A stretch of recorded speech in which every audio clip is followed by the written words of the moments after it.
नाक के साइड पे वो टाइनी डार्क डॉट, जो लाइन पे वो बम्प जो फिंगर टिप से फील होता है, दिखता नहीं है, बस वहाँ है।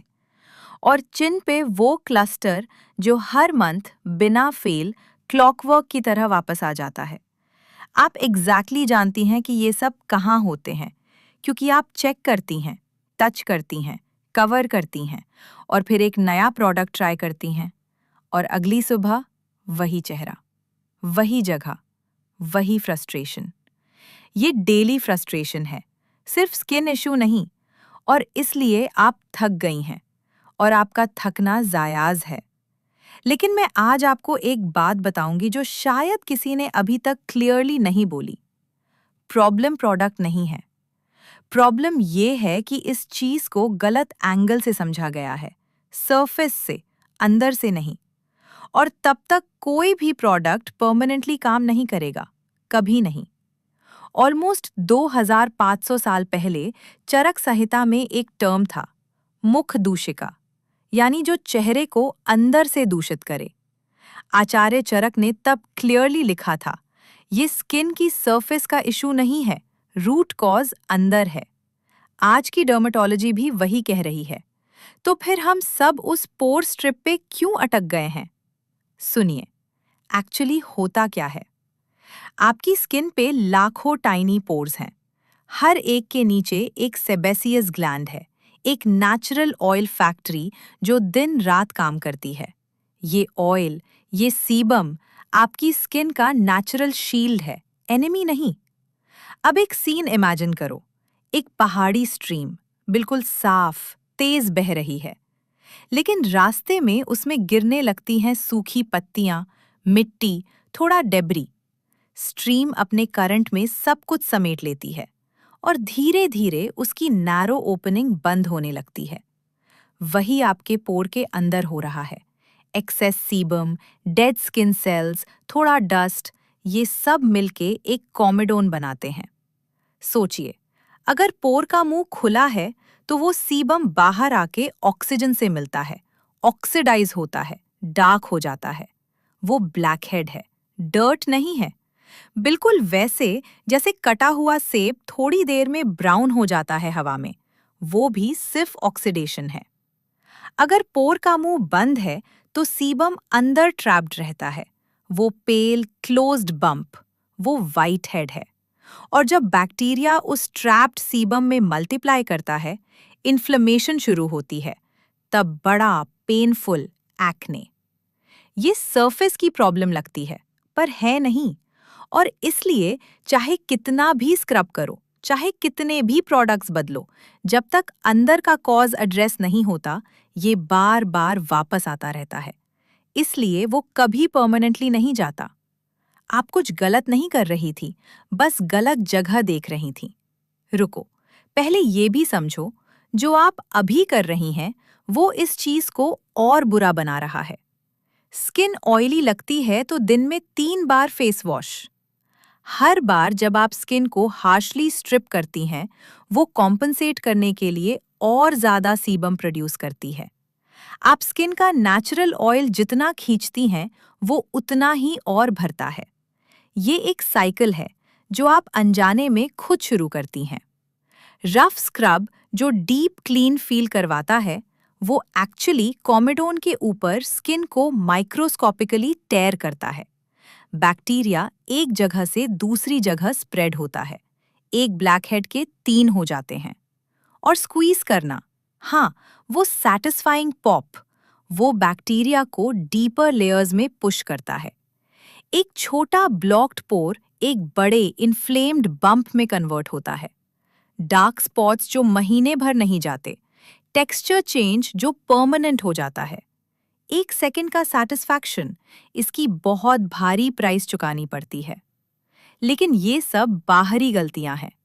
इन्हें 1 सेकंड के लिए साइड में रखते हैं, क्योंकि असली प्रॉब्लम वहां से शुरू होती है, जो अंदर हो रहा है। सुश्रुत संहिता में आचार्य सुश्रुत का वो फाउंडेशनल टेक्स्ट जो स्किन साइंस की नींव माना जाता है, कॉमेडोन टाइप कंडीशंस को कफ और पित्त के कॉन्फ्लिक्ट से कनेक्ट किया गया है। कफ, heavy, slow, oily, sebaceous glands को ओवरड्राइव में डालता है। ज्यादा सीबम, ज्यादा बिल्डअप। पित्त, हीट, इंटेंसिटी उस सीबम को ऑक्सीडाइज करता है, इन्फेक्ट करता है। आज की लैंग्वेज में, क्रॉनिक स्ट्रेस से कॉर्टिजोल बढ़ता है, कॉर्टिजोल से एंड्रोजन सर्ज, एंड्रोजन से सीबम ओवर प्रोडक्शन, और गट का इम्बैलेंस इस पूरी चेन को और वर्सन करता है। हजारों साल का फर्क है, लेकिन रूट कॉज वही एक ही है।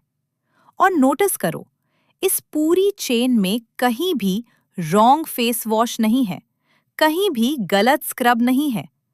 तो वहां से सॉल्यूशन कैसे मिलेगा? अष्टांग हृदयम में वाग्भट का मास्टर वर्क, जो आयुर्वेद के 3 कोर टेक्स्ट्स में से एक है, एक प्रिंसिपल है जो स्किन ट्रीटमेंट का कोर है, निदानम परिवर्जनम। पहले कॉज हटाओ, तब ट्रीटमेंट करो। तो अंदर से शुरू करते हैं। नीम और हरिद्रा। चरक संहिता से लेकर आज तक ये दोनों इंग्रेडिएंट्स आयुर्वेदिक स्किन टेक्स्ट्स में बार बार आते हैं। ये कोइंसिडेंस नहीं है। नीम बिटर होता है, तिक्त, जो कफ और पित्त दोनों को बैलेंस करता है। मॉडर्न रिसर्च में इसकी एंटीबैक्टीरियल और सीबम रेगुलेटिंग प्रॉपर्टीज डॉक्यूमेंटेड हैं। और हरिद्रा में करक्यूमिन है, जो गट इन्फ्लेमेशन को डायरेक्टली एड्रेस करता है। गट कनेक्शन पे रुको एक सेकंड, क्योंकि यही सबसे ज्यादा इग्नोर होता है। करना क्या है? 1 ग्लास वार्म पानी में ½ टीस्पून हल्दी डालो, 1 चुटकी काली मिर्च। काली मिर्च करक्यूमिन अब्जॉर्प्शन को ड्रामेटिकली बढ़ाती है, ये प्रूवन है। और 4 से 5 नीम की पत्तियां उस पानी में रात भर भिगो दो। सुबह उठकर छान के खाली पेट पियो, इससे पहले कुछ नहीं। ये लिवर को जेंटली एक्टिवेट करता है, वो लिवर जो हॉर्मोन्स फिल्टर करता है, वो हॉर्मोन्स जो सीबम कंट्रोल करते हैं। ध्यान दो, ये सिर्फ एक ड्रिंक नहीं है, ये उस पूरी चेन का सबसे पहला लिंक है जिसे आप ब्रेक कर रही हैं। इसलिए ये काम करता है, और इसलिए सिर्फ फेस पे लगाई कोई भी चीज अकेले कभी काम नहीं करती। अब बाहरी रिचुअल, मुल्तानी मिट्टी और चंदन। चरक संहिता में चंदन को वर्ण्य हर्ब्स में रखा गया है, वो कैटेगरी जो स्किन को हील करे, रिस्टोर करे। मुल्तानी मिट्टी कफ को लिटरली अब्जॉर्ब करती है, एक्सेस ऑयल और सरफेस बिल्डअप खींच लेती है। ये दोनों मिलके पोर के एनवायरनमेंट को रीसेट करते हैं, अंदर की कोशिश को बाहर से सपोर्ट देते हैं। लेकिन यहाँ एक डिटेल है जो ऑलमोस्ट सब मिस करती हैं, और यहीं सारा डिफरेंस आता है। ड्राई मुल्तानी मिट्टी मत लगाओ, रोज वाटर में मिक्स करो, एक स्मूथ क्रीमी पेस्ट बनाओ, लगाओ, और जब वो सेमी ड्राई हो, मतलब हाथ से टच करने पे थोड़ी सॉफ्ट लगे, पूरी तरह सेट ना हुई हो, उसी वक्त रिंस करो। बिल्कुल ड्राई मत होने दो, क्योंकि फुली ड्राई मास्क स्किन को ओवर डिहाइड्रेट करता है, और डिहाइड्रेटेड स्किन फिर कॉम्पेंसेट करती है, फिर ज्यादा सीबम, फिर वही साइकिल।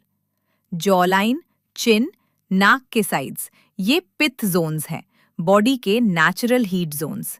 इन्हें थोड़ा ज्यादा टाइम दो, हफ्ते में 2 बार काफी है, रोज मत करो। कंसिस्टेंसी यहाँ काम करती है, इंटेंसिटी नहीं। और ये लास्ट पीस, प्लीज सीरियसली लो। जर्नल ऑफ डर्मेटोलॉजी की पब्लिश्ड रिसर्च ने कंफर्म किया है कि कॉमेडॉन प्रोन और एक्ने प्रोन स्किन वालों का गट माइक्रोबायोम सिग्निफिकेंटली अलग होता है। गट और स्किन डायरेक्टली कनेक्टेड है, ये डॉक्यूमेंटेड है, थ्योरी नहीं। और आयुर्वेद ने 3000 साल पहले यही कहा था। कोष्ठ शुद्धि, गट क्लेंजिंग को हर स्किन ट्रीटमेंट से पहले नेसेसरी बताया था।